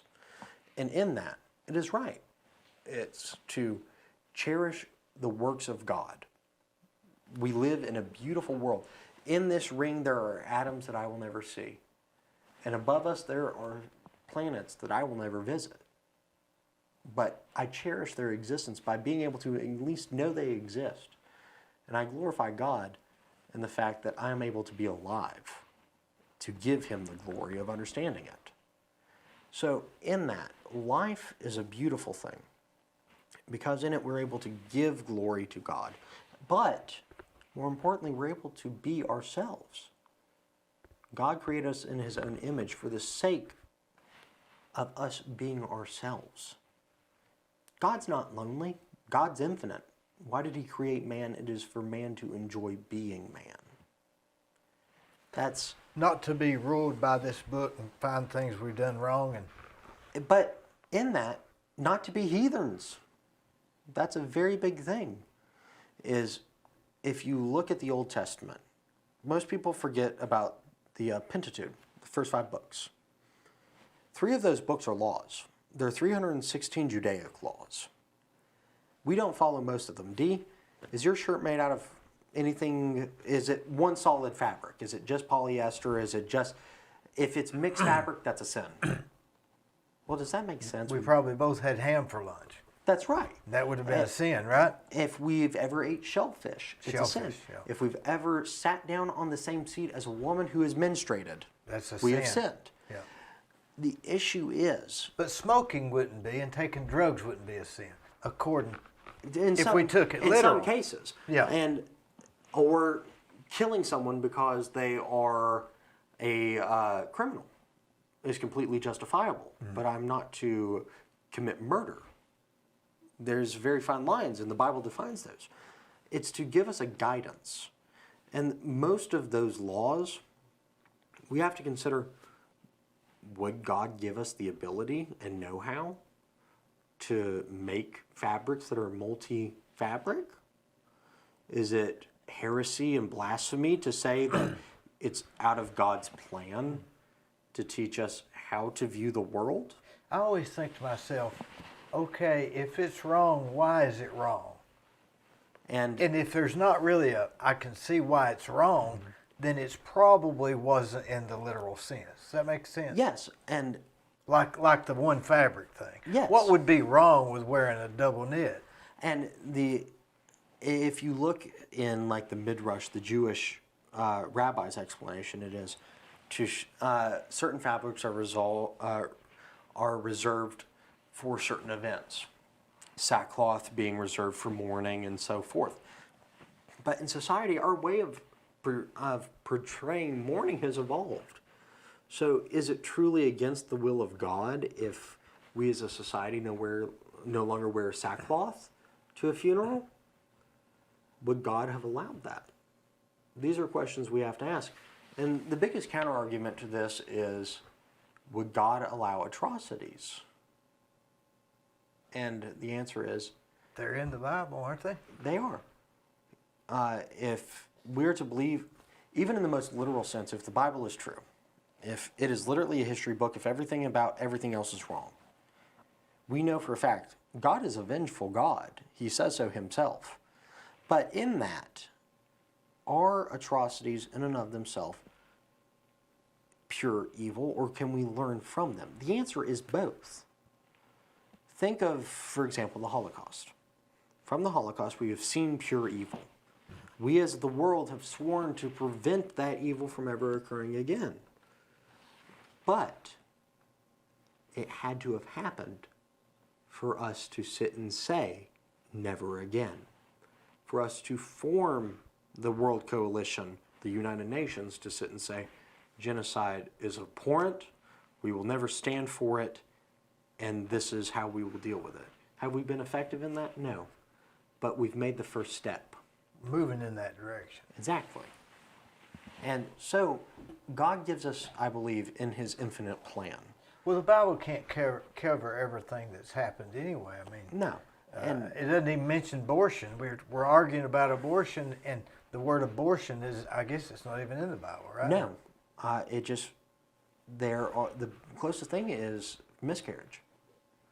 Do we have freedom of religion in America? As Christians, no. I believe in America, our freedom of religion has been greatly abridged. It's been hurt. Think, when you were in school, did you read the Bible in school?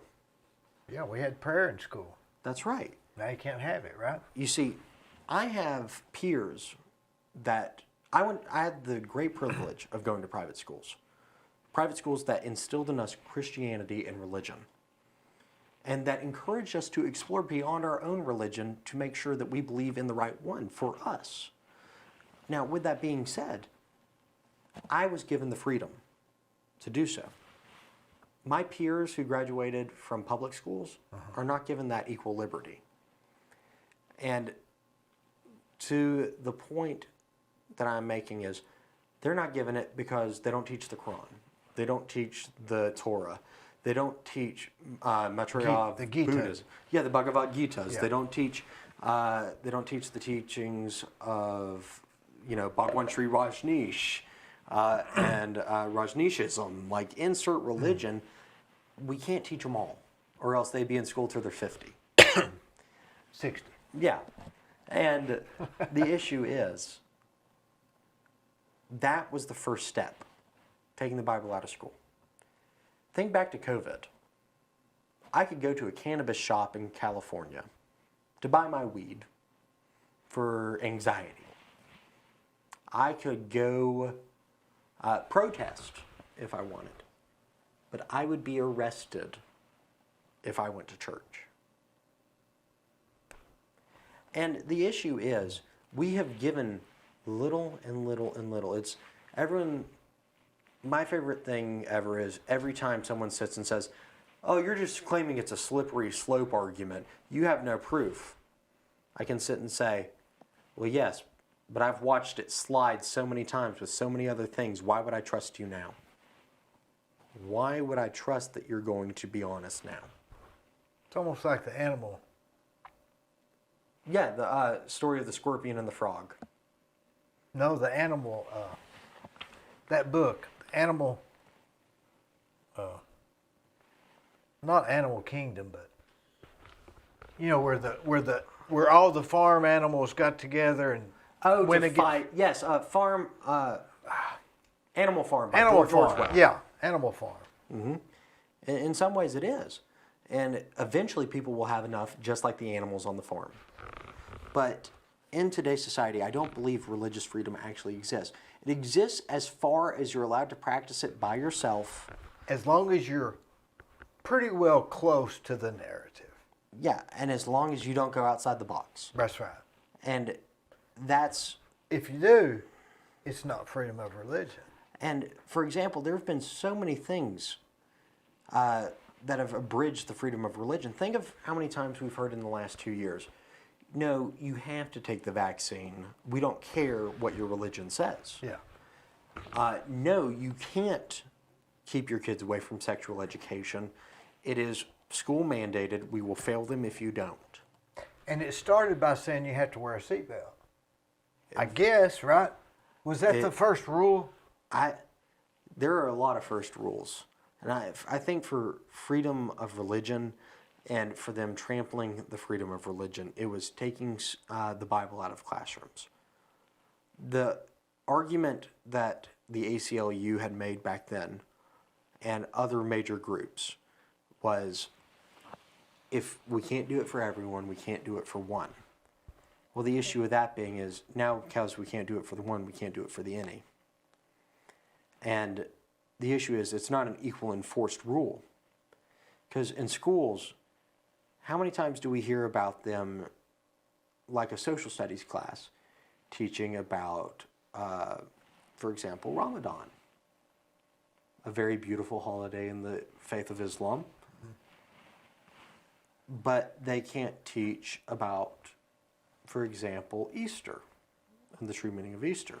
They can talk about the story of Hanukkah and what it means to Jewish culture, but they can't talk about what Passover means for Christians. They can talk about Passover for Jews, but not for Christians. Or they can talk about, what is it, Bali, the celebration of light for Indians, with Hinduism. They can talk about it, but they can't talk about, other aspects of Christianity. Because then it's cultural explanations instead of religious teaching. And it's a double standard, and it's a dangerous double standard. It really is, isn't it? Mm-hmm.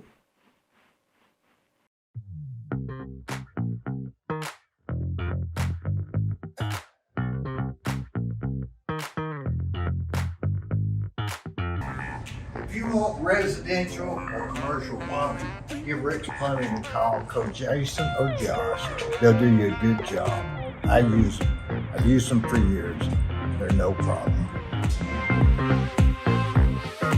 Come on, woo!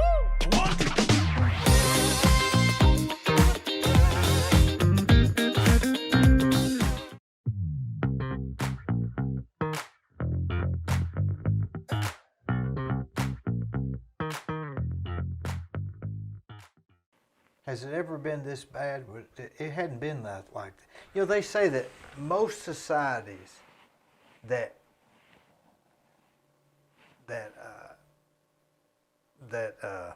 crumble or whatever, that what happened prior to that was they didn't distinguish between the men and women. Have you ever read that? I can definitely see a pattern with that. I haven't read too much on it, especially in Roman society.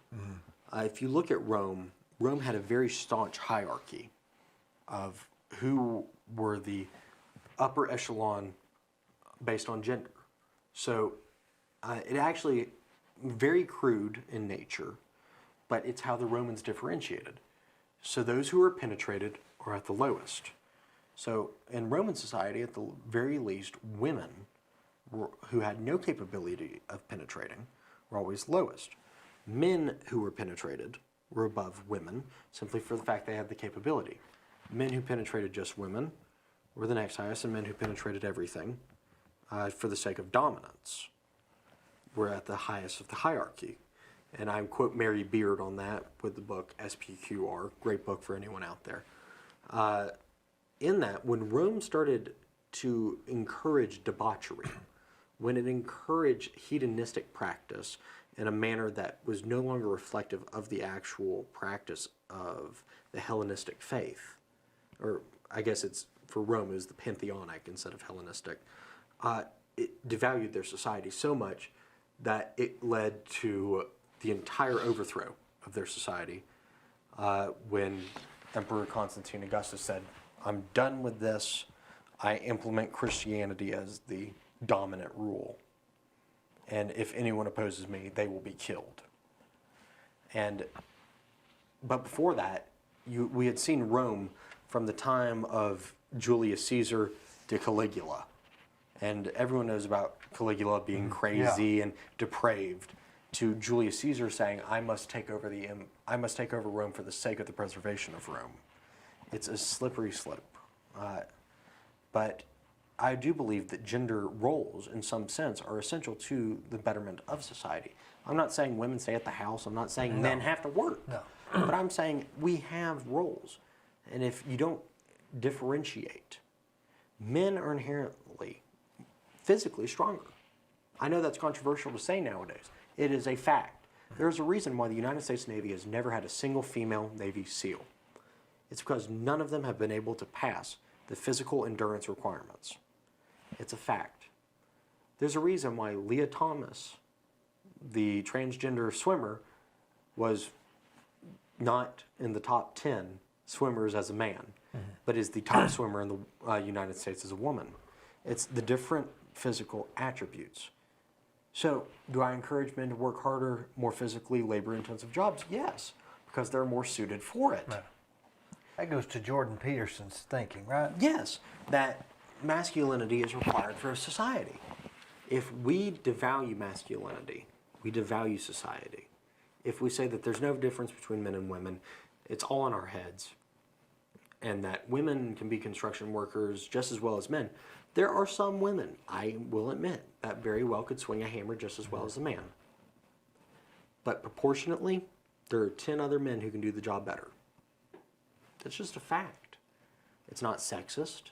I'm not saying that she's outwitted. I'm not saying that she's less valuable in society. And men can't sew as good as a woman. Potentially. Or whatever. And, I know plenty of women who are much smarter than me, especially in terms of mathematics, because my brain doesn't inherently pick the pattern as quick. Women are brilliant in their own special and unique ways. And when we devalue women in that way, I think that's more sexist than sitting there saying there is no difference. That's right. For us to say there is no difference is more sexist because it devalues the woman as a woman. That's right. And we're seeing that whole ideology implode in on itself, especially on the issue of transgenderism and especially abortion. Every feminist will say that a transgender is a woman until it comes to abortion, then only people with wombs can tell you who can have an abortion. So apparently they all turn into biologists at that point. And now they're all war experts. Yeah, in Ukraine. Yeah, exactly. And the point is that we can't sit there and say we have one standard except for this example and every other time. Either you have a standard or you don't. And when you don't, it hurts everything. And that's why we as a society have, one of my really good friends tried to phone in. Oh. He wanted to give us input. He would actually have a lot to say on this. He'd be Now a good this one. isn't live, you know that. No, I know, Yeah, I'm just teasing. But in that, we need standards. But isn't it good to be able to have these talks and discussions? And this is the way that people in societies grow, not by keeping it held down, right? Exactly. And it goes back to what I said earlier. Why do we give them the same amount of respect when they won't even discuss their idea with us? If I sit and say that I don't believe that so-and-so is this and that because of this, and it offends someone, and they just sit and call me a insert IST or, insert slur or I'm stupid and you have no education and enlighten yourself, broaden your horizon. These are the things they throw at us. But when you actually ask the questions, they don't answer. But right now it feels like they've got the whistle. They do. And that's what people are waking up to is, why do they? Why is the referee on their side? And if they can't defend their ideas, in the age of Socrates, Pluto, Aristotle, the great enlightened thinkers, we can even go to the Enlightenment period with Rousseau, Descartes, Hobbes, Locke, all these brilliant philosophers. If you presented an idea in their era and didn't answer questions about it, you would have been laughed out of the forum. They would have said, At a minimum. at a minimum, yes, and you would never be invited back. Yeah. They would say, he's obviously an idiot, he cannot defend his ideas, thus his ideas are bad. That, it literally goes to a Socratic method. Socrates sat and said, if it's not logical, if it cannot follow a pattern of ideas and thought and logic, it is obviously bad. If it cannot withstand question and answer. Think of your class. Do you follow along with that thinking? Do I believe that asking questions is essential? No, I mean that if it doesn't follow a certain logic. I believe that it must be willing to withstand at least questioning. I'm willing to accept non-logical answers if they are able to withstand the logical questions. Yeah. And if not believe them, I will at least respect them more because they're prepared to have the discussion. You know, they sit and say that when you earn your highest degree, it's a PhD, in any field, that is when you are declared an expert. You've done the research, you're brilliant in whatever you study. That defined area. Yes. 3 people at a minimum are sitting at a table as you present your idea, and their whole point is to challenge your dissertation. They try and poke holes in it. They try and ask questions. They try and make you answer what you published. And in today's society, people aren't answering to what they put out there. We have crazy ideas. They'd be that are just- offended nowadays, wouldn't he? He asked me a question. Exactly. I don't like the way you And, ask it. you know, I have to sit and wonder how many times at a dissertation challenging, people have had to hesitate to ask a question because of who's on the other side. If it perhaps is, you know, as I always like to say, intersectionalism is a very dangerous idea. When we give more credence and weight, and it's also, I'll get to this point in a minute, it's also a very prejudiced idea.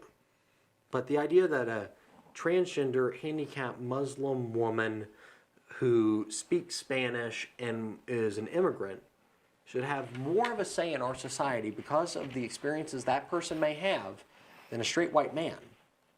Well, that's absurd to me. It's absurd.